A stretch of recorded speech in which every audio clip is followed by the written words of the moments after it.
आता आपण प्रॉब्लेम बघूया. काय दिलंय बघा. A rope of length L and mass M1. रोपचं मास किती दिलंय? M1. रोपचं मास आहे. युजली रोपचं मास नसतंय. ओके, रेग्युलर प्रॉब्लेम मध्ये, बट ह्या साऊंड वेव्ह मध्ये आहे. Hangs vertically from rigid support. A block of mass M2 is attached to the pre-end of rope. A transfer wave of length lambda 1 is produced at the lower end of the rope. म्हणजे पहिली wave आधी ती कुठली आहे? पहिली wave आहे of wavelength lambda 1 आणि ती कुठे डेव्हलप होते? A lower end of the rope. Lower end of the rope. काय म्हटलंय? The wavelength of wave when reaches at the top of is lambda 2. Okay. आता ह्या प्रॉब्लेम काय दिलंय बघा. असं एक रोप दिलाय जो वर्टिकली सस्पेंडेड आहे असा. ओके, त्याला आपण 1 पॉइंट मध्ये, म्हणजे 1 पॉइंट कुठला एंड आहे? Lower end. अँड टॉपला अपर एंड म्हटलंय. Top end at the top आणि ऍट दी लोअर एंड. बरोबर. आता एक वेव आहे, अशी वेव डेव्हलप झाली सपोज त्यामध्ये.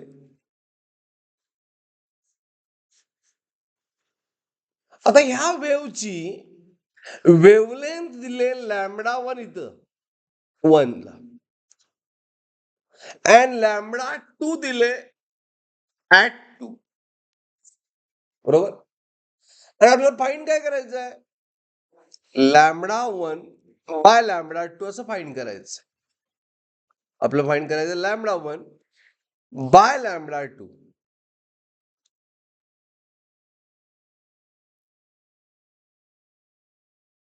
मग काय रिलेशन आहे? ह्याला कुठले फॉर्म्युले यूज करायला लागतात? वेलॉसिटीचे 2 फॉर्म्युले यूज करायला लागतात. ओके, कुठला फॉर्म्युला? बेसिक लिहू नका, लक्ष द्या पहिल्यांदा. V is equal to n lambda. बरोबर. आणि हे झालं बेसिक फॉर्म्युला ऑफ वेव्ह. आणि दुसरा, wave in a string V is equal to T by mu. Okay, तर म्यू ही डेन्सिटी आहे. Okay, and n is a frequency. मग हे दोन कम्पेअर केलं, म्हणजे ह्या इथं मी आता पुट केलं V इज एन लॅम्बडा, तर हे काय होतं? N lambda is equal to T by mu. म्हणजेच lambda is proportional to what? Square root of tension. हे तुम्ही हे लास्ट लेक्चर झालं का नाही? मग हे तुम्ही लक्षात ठेवायला पाहिजे. हे एवढं करत जायचं नाही. अंडरस्टूड? घ्या पहिला पार्ट. तर या प्रॉब्लेम मध्ये आता म्यू म्हणजे काय? Mass density, mass, linear mass density. So linear mass density M by L remain constant. कारण जसं लेंथ चेंज होणार तसं मास चेंज होणार, दोन्ही प्रपोर्शनल चेंज होणार.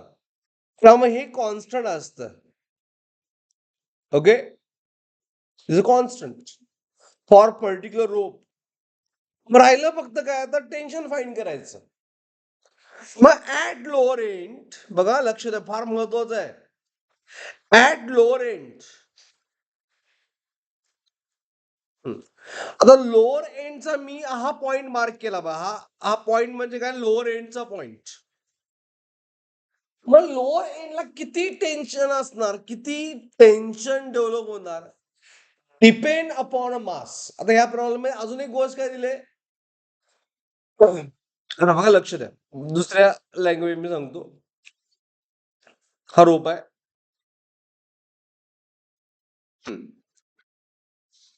हा लोअर एंड आहे.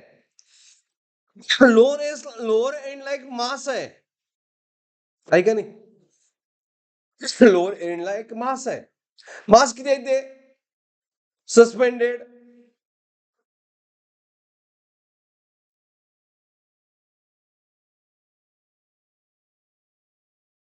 ओके, ते मास आहे सस्पेंडेड, सिम्बॉल वाईज M2. आता बघा लक्ष द्या, ही लोअर एंडची कंडिशन मी मार्क केली, हे लोअर एंड आहे आपलं. Is it right? आता याची एफबीडी ड्रॉ करायची म्हटली फॉर टेन्शन,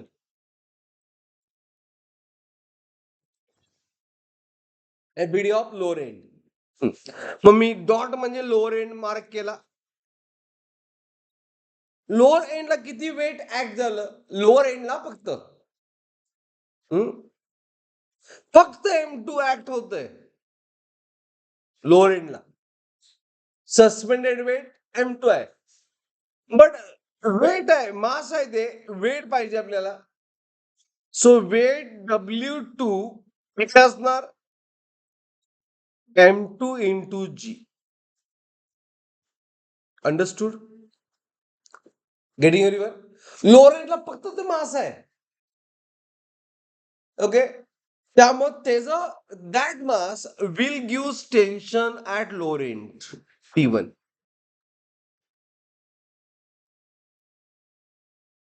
आता आपण लॉज ऑफ मोशन बघितलाय. T1 किती असेल? T1 is equal to what? W1. आणि W1 किती आहे? M2G. अंडरस्टूड? हा पार्ट कळाल सगळ्यांना? लोअर एंडला एकच मास आहे. आता अप्पर एंडला एफबीडी ऑफ लोअर म्हटलो मी, काय घ्या, एफबीडी ऑफ लोअर घ्या आणि टेन्शन T1 घ्या. पुढचा पार्ट फार महत्वाचा आहे, हे W2 करा. ओके, आता मी FBD of upper part draw करतो. बघा, एफबीडी ऑफ अप्पर पार्ट. आता लक्ष द्या, एफबीडी ऑफ टॉप. मग मी हा डॉट ड्रॉ केला ना, म्हणजे काय, तो टॉप पॉइंट. मग सांगा, टॉप पॉइंटला टोटल वेट किती असणार? M2 तर असणारच, आणि रोपला सुद्धा मास आहे, बरोबर आहे की नाही? मग इथं ज्यावेळी टोटल वेट ऍक्ट होणार, त्याला मी म्हणणार M1 प्लस M2 एवढा ऍक्ट होणार ऍट टॉप.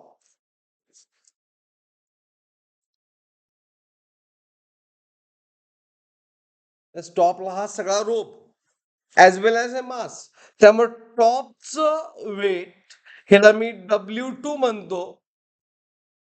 तर W2 किती असणार? Mass of rope plus mass of M2 into what? G. हे तुम्हाला कळालं काय? टॉपला म्हणजे त्या रोपचं वेट सुद्धा असणार टोटल, कारण इथपर्यंत टोटल वेट आले की नाही, रोप सगळे आली की नाही आली, आणि हे मास M2, आणि ह्याच्यामुळे टेन्शन डेव्हलप होते कुठं? At top. त्याला आपण T2 म्हणूया. आता हे T2 किती असणार? T2 is W2 is equal to M1 plus M2.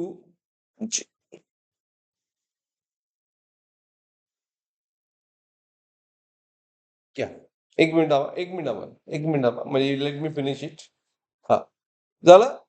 आता आपल्याला रिलेशन काय माहिती, lambda is directly proportional to what? Tension. Find करायचं λ1 बाय λ2, बरोबर? आता λ1 काय असणार?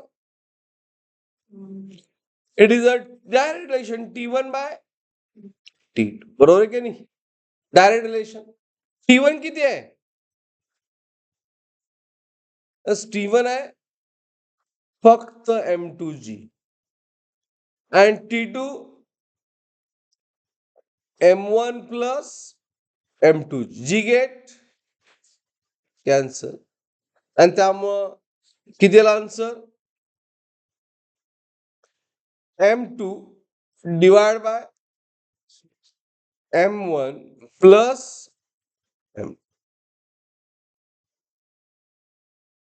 M2 divide by M1 plus M2. Is it clear? हे प्रॉब्लेम पहिल्यांदा कम्प्लीट करा, मग आणि परत सांगतो मी पुढचा पॉईंट. सो आन्सर आहे काय मॅच होते काय? रेस टू हाफ म्हणजे square root, nothing but M1 divide by M2 divide by M1 plus M2 म्हणजे इट इज ए ऑप्शन.